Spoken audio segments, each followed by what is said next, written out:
السيد الوزير وصديقي وزميلي السي مصطفى بيتاس، السادة رؤساء الفرق الأغلبية بمجلسي النواب، السيدات والسادة البرلمانيين، السيدات والسادة ممثلي وسائل الإعلام.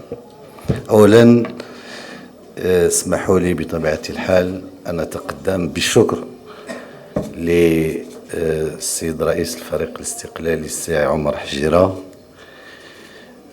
الذي وعبره كل مناضلات ومناضلي حزب الاستقلال الذين استقبلونا اليوم في مقرهم، مقر حزب الاستقلال الذي يحمل دلالات سياسية كبرى. أنا سعيد باللقاء معكم السيدات والسادة البرلمانيين في حوار صريح واضح بعيد عن القراءات السياسية الضيقة والتي لا تخدم تنمية بلدنا ولا تخدم مساره التنموي، لأن التنمية تخدم مساره التنموي، لأن التنمية والنمو وتطوير الوطن وهو تراكمات لتجارب مختلفة، وقراءة التجارب في هذا التمرين الحكومي الذي يعيش منتصف ولايته حاولت أن أخضعه للموضوعية التامة من خلال شيئين أساسيين في المقاربة اللي غادي نجيو لها من بعد وفي الأمور اللي غادي نتحدثوا فيها. الخاصية الأولى أنني لن أصرف أي شيء في المستقبل، كل ما سأتحدث عنه هو منجزات من سنة 21 وبالضبط من أكتوبر 21 إلى 28 مايو 2024، حتى أبتعد كليا عن منطق التوقعات وبالتالي عن القراءات لهذه التوقعات. المسألة الثانية هو أن كل ما سأتناوله من أرقام ومن مواضيع خضعت لكل التدقيقات من طرف المؤسسات الدولية، وبالتالي فالرأي المحايد الموضوعي لهذه المؤسسات يفرض علينا أن نتعامل بموضوعية تامة مع هذه المعطيات. بلادنا بطبيعة الحال اليوم تعيش في دينامية تطورية مستمرة، الحكومة تتفاعل معها بإيجابية وبدقة وبمنطق علمي واقعي يمكن أن نزاوج دائما بين طموحاتنا وإمكاناتنا. وبالمناسبة فهذا العمل، وبعيدا عني لا أريد الخوض في المقاربات السياسية لهذا الموضوع، ولكن من باب الإنصاف نقول بأن اليوم الحكومة تعمل على تنزيل حلقة في مشروع مجتمعي أراده جلالة الملك أن يكون مبنيا على شقين اثنين، إحداهما اجتماعي والآخر اقتصادي. والحكومة وبصورة عامة بعد أن ندخلوا في الأمور الموضوعية بصورة عامة وبصورة دقيقة ومرقمة نجحت في تنزيل هذه الأوراش بشكل دقيق، خاصة وأن الأجندة اللي وضعها جلالة الملك نصره الله لمختلف هذه المشاريع كانت محددة في الزمان وفي السنوات وبالأعداد. الموضوع الذي نتناوله اليوم هو موضوع باش نبسطوا الأمور من حق أي مغربي أن يطرح هذا السؤال: كيف للحكومة أن تمول كل هذه المشاريع في ظروف دولية إقليمية صعبة؟ وكيف بإمكان الحكومة أن تضمن استدامة المالية العمومية؟ هذا الموضوع الذي أعتقد بأنه يكتسي راهنية قصوى لدى الرأي العام ولدينا جميعا لأسباب مختلفة. أولاها وجات في الكلمة نتاع أحد الرؤساء أن المسؤولية نتاع استدامة المالية العمومية وبحكم الدستور هي مسؤولية مشتركة بين البرلمان والحكومة. معناه أن كل ما نقوم به من تشريع مالي ومن إصلاحات مرتبطة بالمالية العمومية هي مسؤولية جماعية. المسألة الثانية اللي وقع غير شي نتاع الديكالاج، لأن اللي تيجيري لي سلايد ماشي أنا، باش نخليو الأفكار مرسخة. المعطى الثاني لضرورة مناقشة أو لأهمية هذا الموضوع هو أنه بدون هذه الاستدامة لن تتمكن بلادنا أولا من تمويل هذه الإصلاحات وهذه المشاريع، وثانيا من الحفاظ على توازنات قد يبدو للبعض أنها مواضيع هامشية، ولكنها في الأصل وفي الجوهر هي أمور مهمة وأساسية. لأن بدون الحفاظ على هذه الاستدامة وبدون التحكم في توازناتنا الماكرو اقتصادية لا قدر الله سنعيش ما عشناه خلال سنوات الثمانينات. وسنوات الثمانينات للتذكير فقط أن تبعات برنامج التقويم الهيكلي عشناها لمدة عقدين من الزمن. بالتالي فالأهمية نتاع الحفاظ على هذه التوازنات والحفاظ على استدامة ماليتنا العمومية علينا، هذا هو الميساج، هذا هو الخلاصة نتاع هذه الفكرة، علينا أن نستحضرها باستمرار في تدبيرنا سواء من جانبكم التشريعي أو من جانب التدبير الحكومي. اليوم باش نكونوا موضوعيين لابد في تقييم العمل الحكومي في هذا المجال، لابد أننا نتكلم على نقطة الانطلاقة. أين كانت ماليتنا العمومية في بداية الولاية الحكومية في سنة 2021؟ من أين انطلقنا؟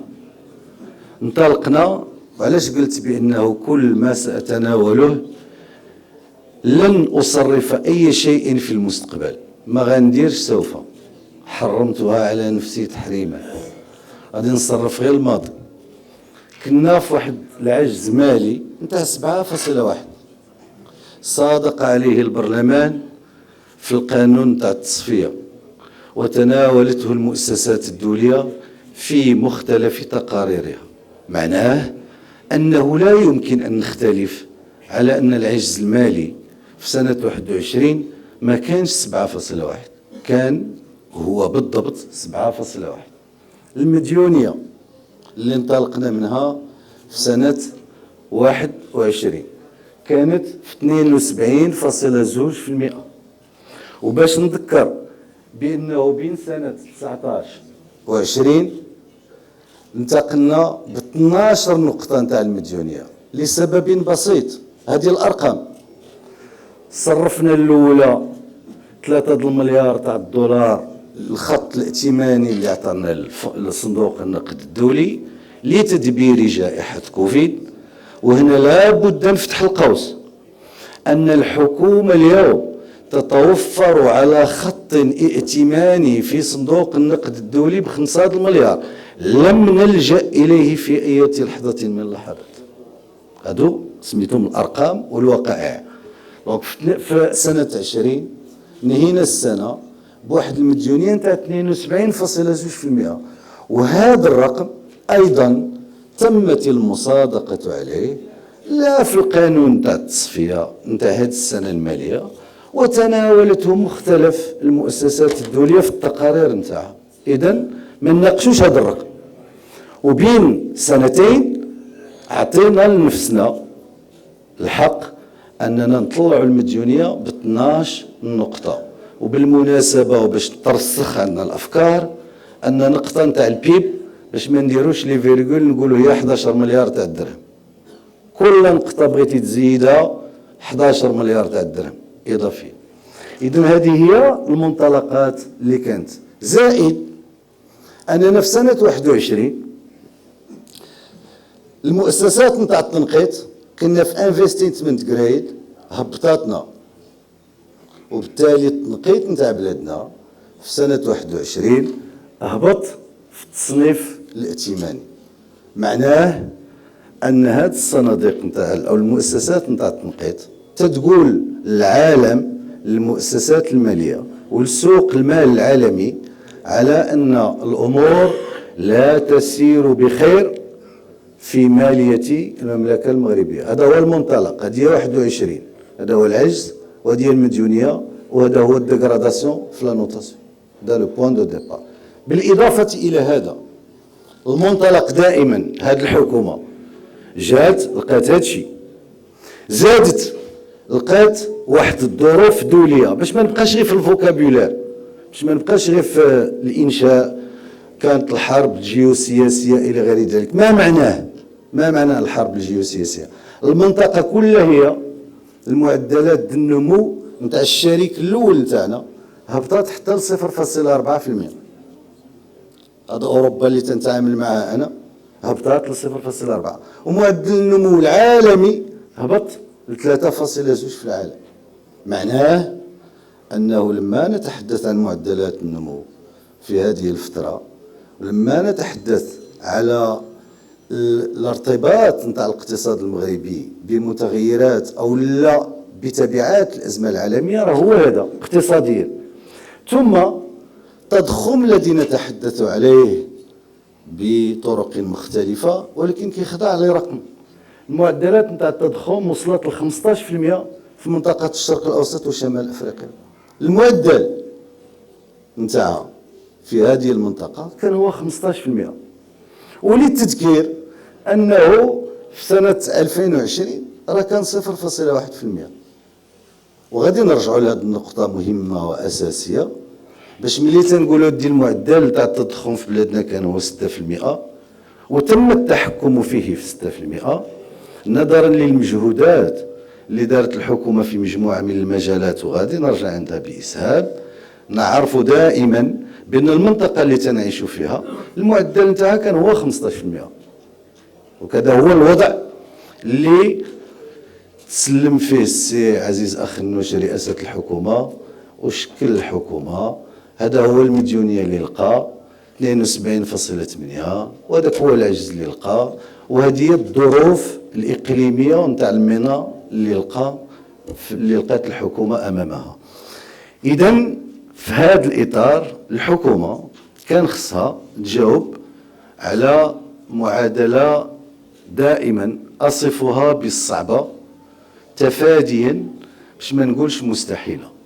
كان أولا خصنا الحكومة تنزل الأوراش الاجتماعية، لأن جلالة الملك نصره الله تكلم عليها في مجموعة من الخطب، وكان من الضروري أن نسير في هذا المسار، لأن هذه الحماية الاجتماعية بالتراكمات بالمنطلق نتاعها اللي كان فيه التجريب نتاع الرماد في منطقة أو في جهة بني ملال، يعني كسبت من التجربة ومن النضج ما جعل بلدنا مؤهلا أن ينطلق في هذا الإصلاح. ثم كان من الضروري أن نشرع في مأسسة حوار اجتماعي من جيل جديد، وغادي نرجع على الجيل الجديد، لأنه الهدف منه ماشي نجلسوا مع النقابات الأكثر تمثيلية في منطق تفاوضي ونلقاو الحل الوسط، لا.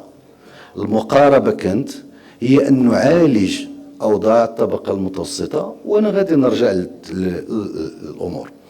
ثم كان ونتيجة لهذه الظرفية ولهذا ال 15% نتاع التضخم اللي كان عندنا في المنطقة والتطورات اللي تتعرفها السوق العالمية، كان لابد أن الحكومة تقوم بمجموعة من الإجراءات سأرجع إليها مفصلة. وكما قلت كل هذيك الموارد اللي غادي نتكلم عليها صرفت، ماشي غادي يتم الصرف تاعها، تصرفات.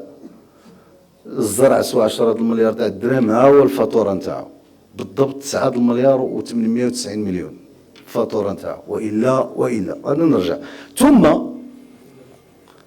باش ما نفقدوش السياده الماليه كان على الحكومه ان تسترجع هذه التوازنات الماكرو اقتصاديه، وهي شيء جوج الامور. كان خصنا نهبطوا من العجز المالي، وكل ما هبطنا العجز المالي بنقطه تنحرموا الحكومه باش انها تصرف 11 مليار تاع الدرهم، وبالتالي ناثروا على المديونيه باش تمشي في المنحى التنازلي حفاظا على السياده الماليه لبلادنا.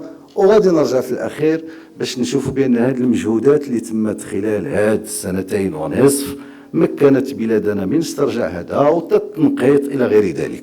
وهذه هي المعادله اللي كانت. غادي نبداو بالرقم لا فاريابل الاولى في هذه المعادله.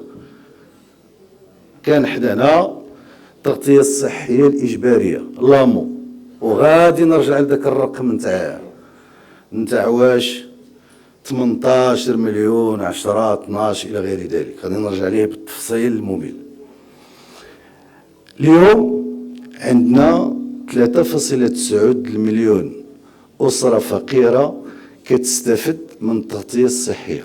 وملي تنقول تستافد معناه ان الدوله كنخلصوا على هاد الناس في السنساس بشكل منتظم وشكل يعني كنخلصوهم حنا كل تريمستر تنخلصوا على 3.9 المليون ديال الاسر.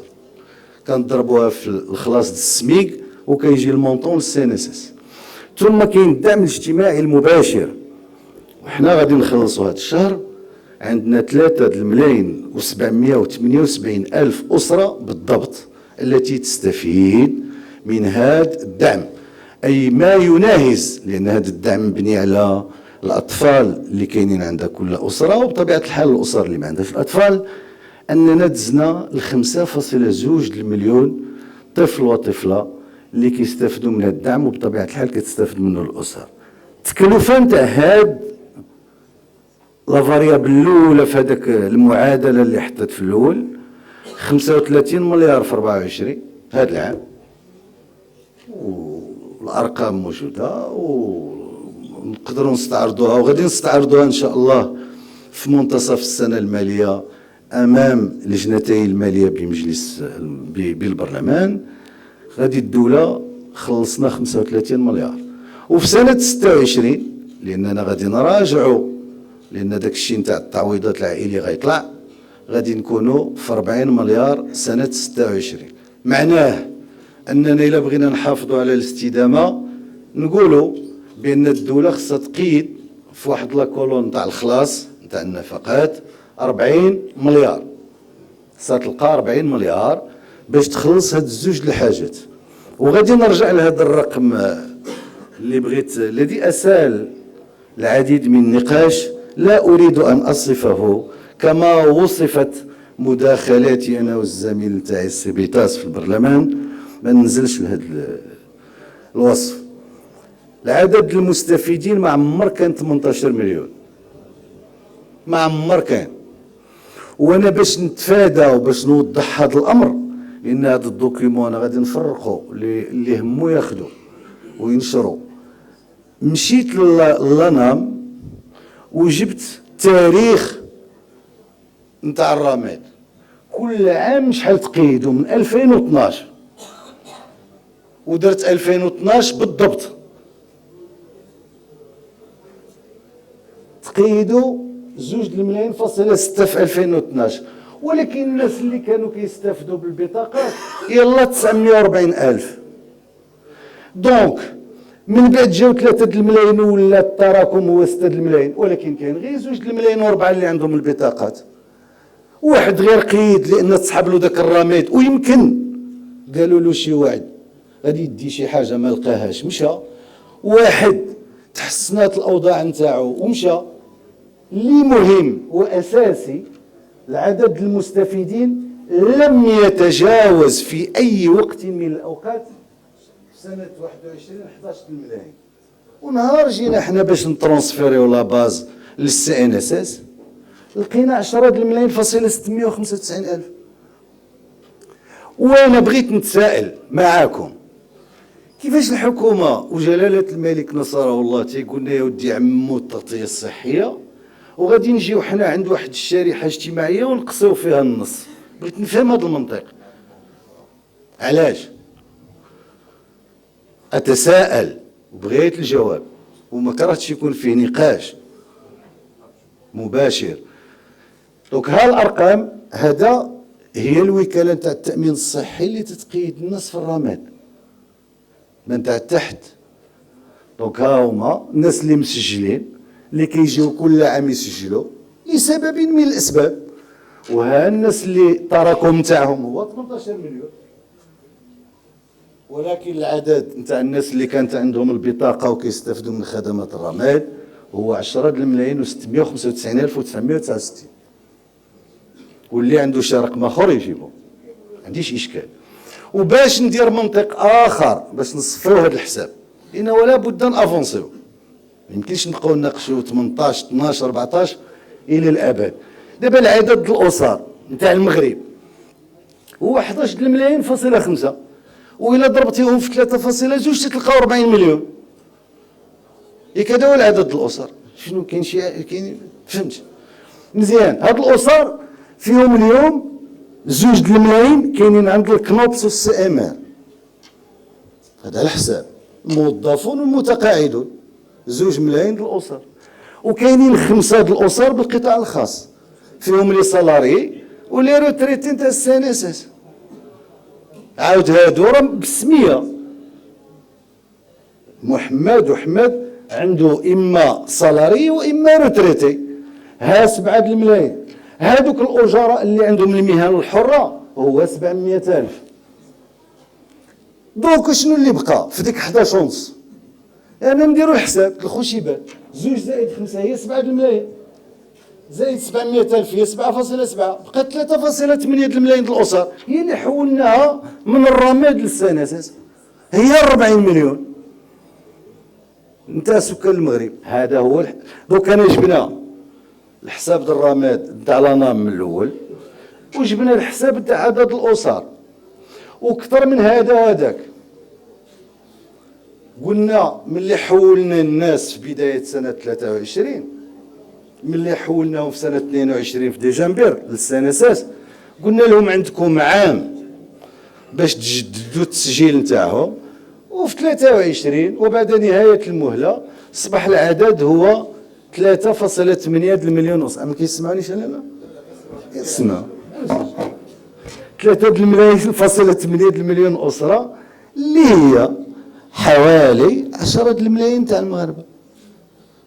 دونك ها المنطق نتاع التقسيم النسمه، وانا مشينا لاش سي بي، ياك حنا متفقين ان 11.5 مليون اسره، ومشينا للانام. دونك انا اتمنى صادقا ان النقاش حول الحمايه الاجتماعيه وتنزيلها ياخذ ابعاد اخرى اكثر رقيا من الوقوف على قراءه ارقام لن ينتفع منها لا المغرب ولا المغاربه. دي سيدي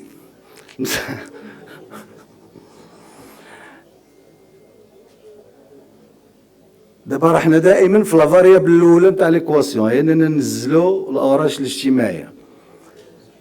هاد الارقام التي اتحدث عنها هنا هي الميزانيات اللي صوتوا عليها، ما فيهاش حتى هي المستقبل. انا بين سنه 20 نهايه 20 وسنه 24 الميزانيه نتاع وزاره الصحه دازت من 18.6 ل 30.6. رقم قراوه ما عندنا ما نديرو فيه، طلع ب 65%. ولن ادخل في تفاصيل وما تتطلبه الصحه او قطاع الصحه من إعادة هيكلة، لا بتوفير العرض الصحي ولا البناء المؤسساتي ولا إلى غير ذلك.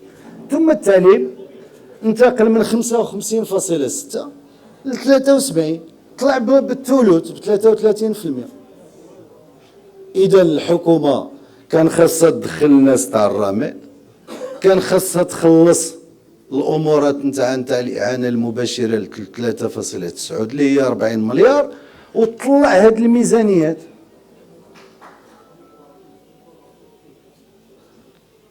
الآن كيفاش؟ وهذا هو السؤال. الأمورات نتاعو واضحة وبسيطة. في هذا الشق الاجتماعي كاين تحول جذري وهيكلي في قطاع السكن. اليوم وصلنا ل 12,000 مستفيد. انتقلنا من نظام إعفاءات ضريبية لا أريد الخوض فيه إلى النظام نتاع الدعم المباشر، اللي شرى الدار من النهار الأول تاخذ واحد الدعم معين. وهذا البرنامج إن شاء الله هو اللي غادي يمكن لا الناس اللي كانوا كيمشيو سابقا للسكن الاقتصادي ولا جزء مهم من الطبقة المتوسطة أنهم يمشيو للسكن في ظروف واضحة على الأقل تضمن إعانة مباشرة للسيد اللي تيشري باش يشري السكن تاعو. اليوم كما قلت 12,000، وملي نوصلوا للحد الأقصى خسرها هذا البرنامج، خصو 9 مليار تاع الدرهم.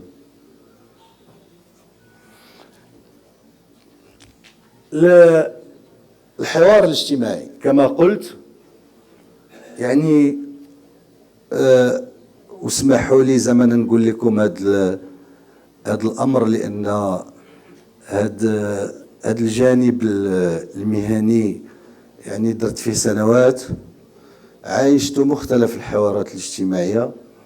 المقاربه غيرناها راسا على عقب. الاول انه كاين مؤسسة الحوار، تنخلقوا فضاء تفاوضي فيه تبادل الرأي حول القضايا الراهنية مع النقابات ومع السي جي ام في مختلف القضايا اللي تتهم بلادنا. والحوار نتاع سبتمبر تيكون دائما محطة أننا نوقفوا حتى عند التوجهات الكبرى لمشاريع قوانين المالية.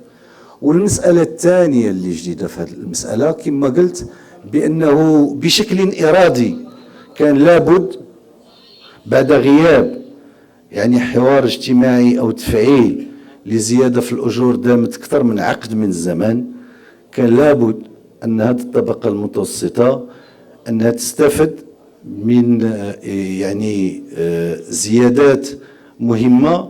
وهذه الطبقة المتوسطة بالمناسبة حنا اللي استفدوا أكثر من 4.2 مليون الأسر. الغلاف المالي نتاع هذا الحوار الاجتماعي في سنة 26 إن شاء الله هو 45 مليار نتاع الدرهم. دونك احنا تنقيدو في لا كولون ديبونس باش نعرفوا هذيك 90 من جات اللي قال السي حجيره. دونك هذا الحوار الاجتماعي والمنطق والفلسفه نتاعو تم تغييرها. التعامل مع الظرفيه اللي عرفتها بلادنا وعرفتها المنطقه كان فيها مجموعه من الاجراءات انيه.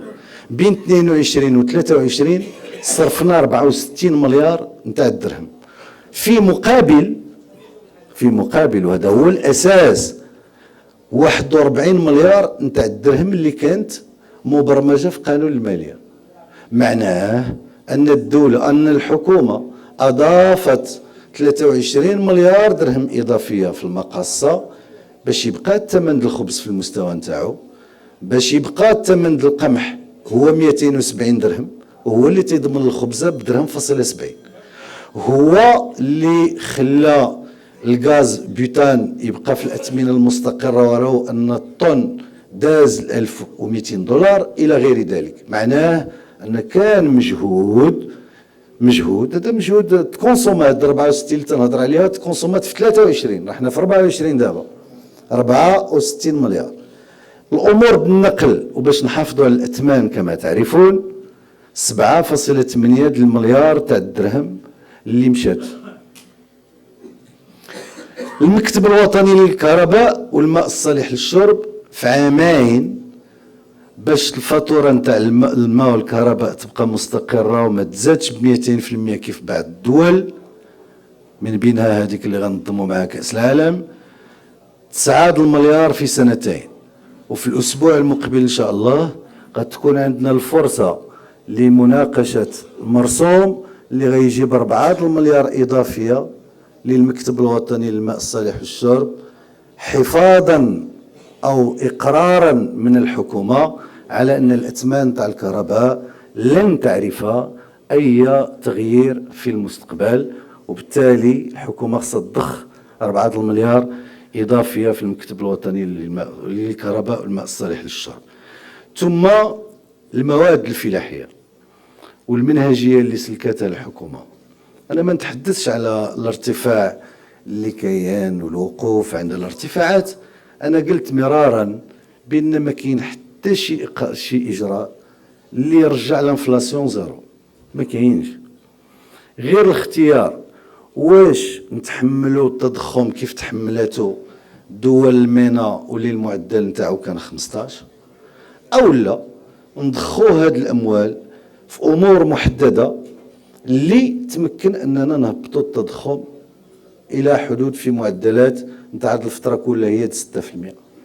هاد الاعلاف والاسمده والبذور نتاع المنتجات الفلاحيه كلفت الدوله والحكومه 8 نتاع المليار تاع الدرهم. اذا كان عندنا شق اجتماعي لازم ننزلوه، كان عندنا حوار اجتماعي من الضروره ان نفعله وان نعمل على مؤسساته، والتفاعل مع ظرفيه خاصه كلفت ما كلفته للحكومه، وأسطر مرة أخرى على أن هذا الشيء كله كان وفي هذا الشيء هذا كله هو كان ولا بد نحافظوا، ماشي نحافظوا، نستعدوا التوازنات المالية، لأن 21 انطلقنا من 7.1 و72.2 تاع المديونية. إذن كان يجب استعادة التوازنات، وهذه التوازنات مشينا فيها بشكل تدريجي. 21 هبطنا ل 5.5، هبطنا، ما غاديش نقولوا دي غادي نهبطوا، هبطنا الله اللي عطاه، الحكومه نجحت تهبط ل 5.5. سنه 22 هبطنا ل 5.4، وفي سنه 23 هبطنا ل 4.4، هذا الماضي. وفي سنه 24 ان شاء الله غادي نوصلوا ل 4%، وفي سنة 25 غادي نمشيو ل 3.5%. دابا غادي نبدا المستقبل، ولو أن سنة 24 غادي نعطيكم المعطيات نتاع نهاية أبريل اللي تتبين على أننا غاديين في الاتجاه، لأن هذاك المستقبل ليس بالمستقبل البعيد ولا المستقبل الذي تحوم حوله تخوفات، والحمد لله.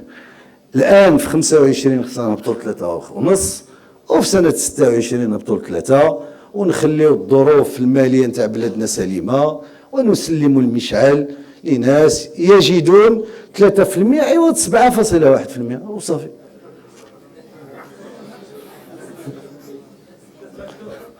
الآن لا انتم تحافظوا على الترتيب، أنا نسلموا. احنا في الإصلاح الجوهري اللي عرفته المالية العمومية وهو إصلاح هو كانت فيه مجموعة من التراكمات. إصلاح بدأ فيه النقاش في سنة 2015 وعيد فيه النقاش سنة 2018، وجاءت الحكومة في سنة 21 ودارت له الإجراء. هادشي اللي عطا الله. هاد الإجراء نتاع هاد الإصلاحات المرتبطة بالضريبة على الشركات وبالضريبة على القيمة المضافة وبالضريبة على الدخل بالحجز عند المنبع الذي أغضب حينها مجموعة من الفئات، ولكن هي اليوم راه فرحانة الحمد لله لأنها تساهم. هاش عطات دابا من 2011 ل 21 كنا المداخيل العادية تنطلعوا ب2.9%. الحكومه من 21 ل 23 طلعنا ب 12 ونص، يعني هذاك الزياده في المداخيل تضربات في 5. ما درنا والو، الحمد لله سيدي ربي العالمين عطاها صافي، سي تو سي سار. مي الارقام هي هذيك. المداخيل العاديه كانت كتقدم كل سنه ب 2.9%، ارتفعت كمعدل في الفتره نتاع الحكومه ب 12.5%. ونفس المنحه عرفته المداخيل الضريبيه كانت كترتفع ب 2.7، مشينا ل 10.8. اش عطانا هذا الشيء؟ عطانا هذا الشيء من 20 ل 23 100 مليار زايده نتاع الدرهم، بمعدل نتاع 12.5% سنويا بين 21 و 22 و 23. وهذا الشيء كامل وقفت في 23 اكسبري باش ما نصرفوش في المستقبل، بقاو غير في الماضي. دابا هاد المداخيل تم تحصيلها، هاد 100 مليار دخلات زائد 100 مليار. المعدل نتاعها المباشر هما 4.2 الملايين، 3.778 ألف بالضبط تم الاستجابة إليها وتستفيد. الآخرين لأن هذا السجل الاجتماعي مبني على واحد المقاربة تدير واحد التقييم للقدرة الشرائية نتاع الأسرة. واش هذاك المعايير كلها هي مزيانة ولا خص شي حد يتبدل فيها؟ حنا لم نقل في يوم من الأيام بأن هذا الشيء هو اللي غيكون هو اللي غيبقى. كلما ظهرت هناك إمكانات للتطوير وللتجويد آمين. الهدف غير واحد، هو أنه هذاك الإعانات خصها تمشي للناس اللي تيستحقوها، هذا هو الهدف، ماناش هدف آخر.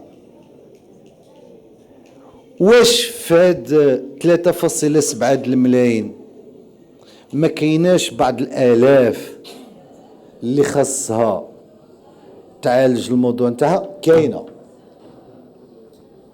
وكثر من هذا وذاك. الحكومه كتقول لهاد الناس، ماشي ملي تنقول لك ما عندكش المؤشر الله يهنيك، تنقول لك اخويا من حقك انك تجي دير له ركور، قول بانك من حقك وجيب الوثائق التي تثبت.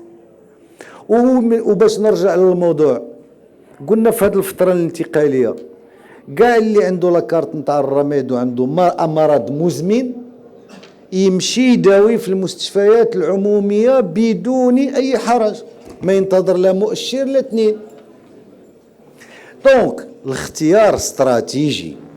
واش بغينا نمكنوا بلادنا من واحد الآلية علمية لا تخضع مرة أخرى لتقييم تنعدم فيه، أولا باش نكونوا ظريفين نقولوا غير ناقصة فيه الموضوعية، ولا نمشيو لواحد التقييم نشتغلوا باستمرار على تجويده وتحسين مردوده.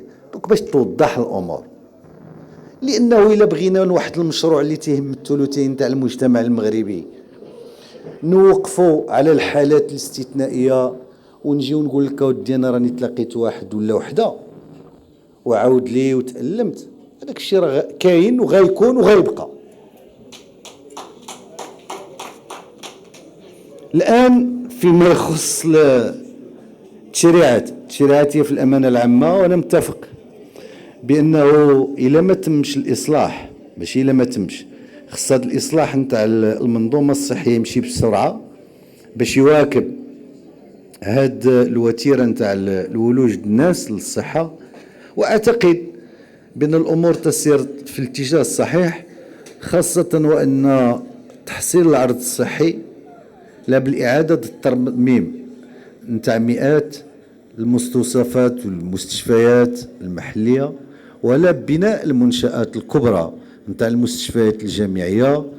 او طنجه تطلق، واكادير ان شاء الله عما قريب، والمستشفيات الجامعيه في الرباط تشهدوا يعني واحد الوتيره الانجاز سريعه جدا، وتشكل مصدر فخر كل المغاربه التي مروا من حدها.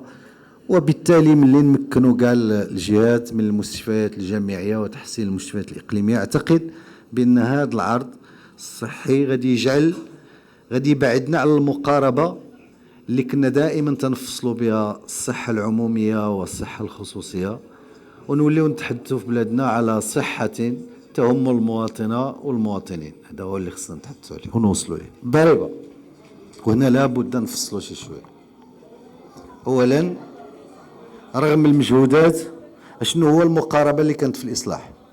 وباش نكونوا لكل أمانة، قد نكون يعني كأفراد شاركنا في المناظرتين نتاع الإصلاح الضريبي، ولكن هذه الخلاصات تمت في الحكومة السابقة. الآن التنزيل نتاعها شنو هو المقاربة؟ المقاربة نتاعو هو أننا نخفوا الضغط الضريبي بشكل عام، وهو اللي بينت لكم في العرض بأن الضغط الضريبي عندنا في بلادنا هو 20%، في حين أن كل بلدان الجوار تفوق 23%، وهذه الأرقام أعود مرة أخرى. وهذا الضغط الضريبي باش نخفوه بدينا من الدخول الصغرى والمتوسطة، ده هو المنطق، هذه المقاربة، ده هو البناء. جينا للمقاولة اللي تتربح قل من 100 مليون، عوض ما تخلص 30% قلنا لها ودي خلصها غير 20%.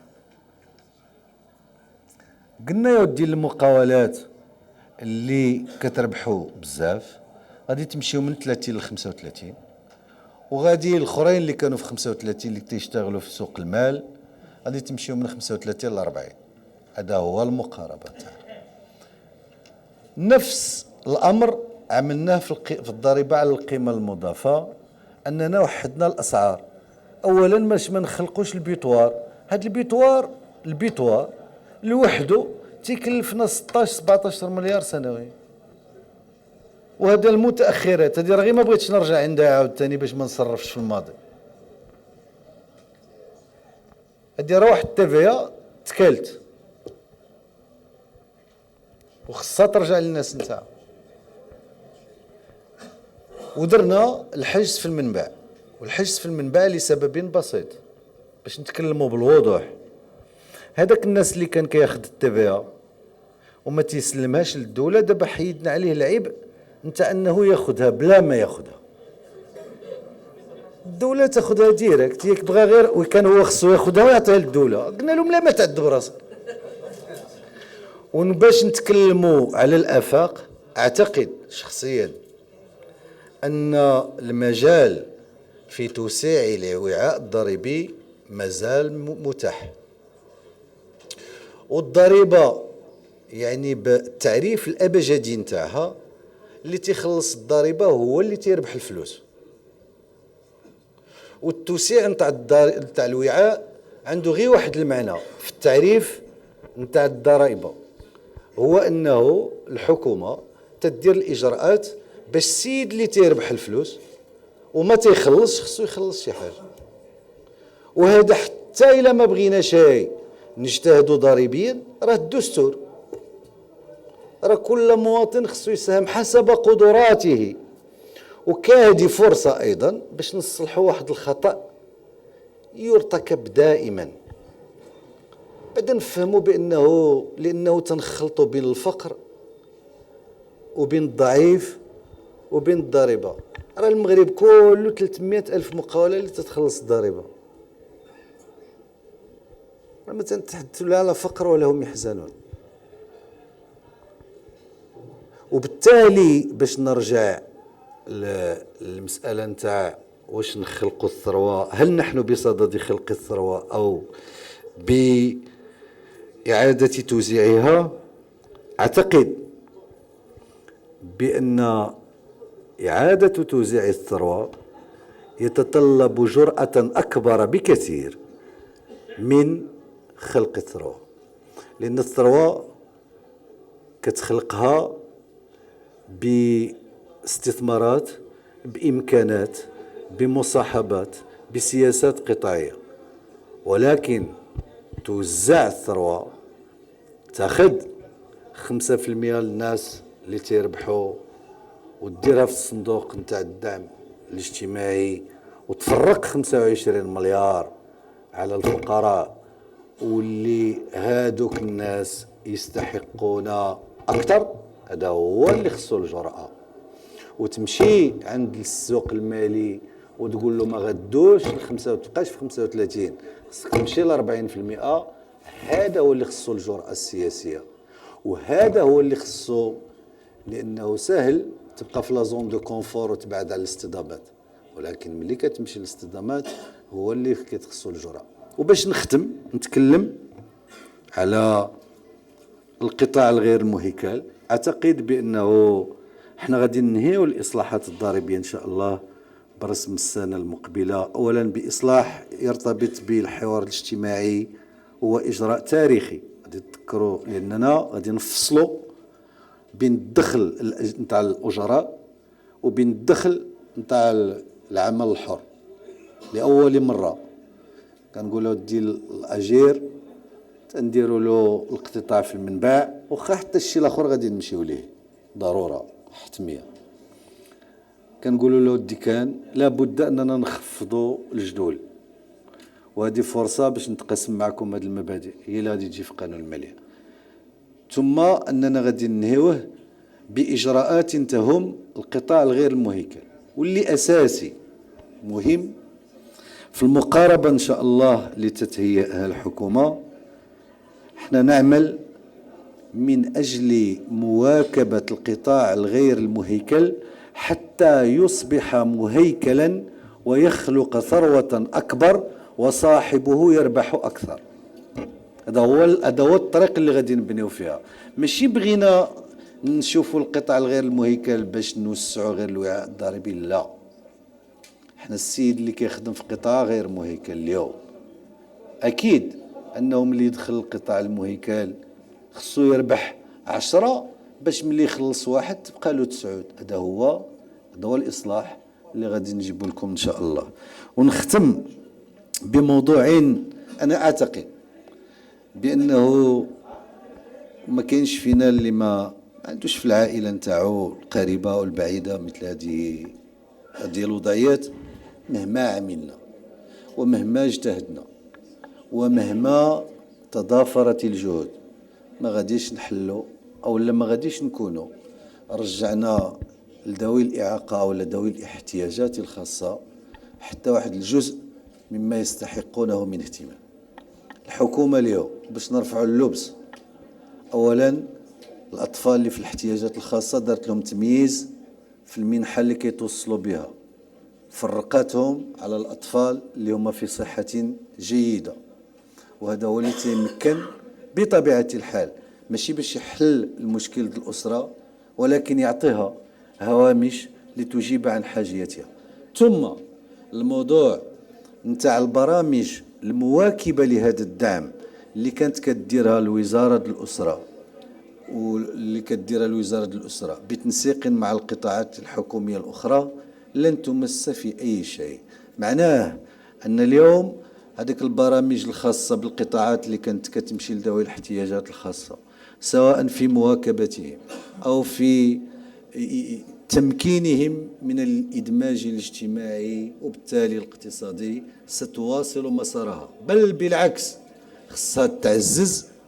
والسيدة الوزيرة مشكورة في مجلس حكومي سابق يتذكر تاريخه الأخي السبيتاس، ما عرفتش هاد السيمانة اللي دازت ولا اللي قبل، كان الحكومة صدقت على البطاقة تاع ذوي الاحتياجات الخاصة، هي اللي غادي تمكننا أولا من إحصاء، ثم من تمكين هذه الفئة من مجموعة من الخدمات الاجتماعية الموازية في كل مناحي الحياة، لأن كما قلت هذه الفئة تستحق لا من الحكومة ولا من نحن كمجتمع الشيء الكثير.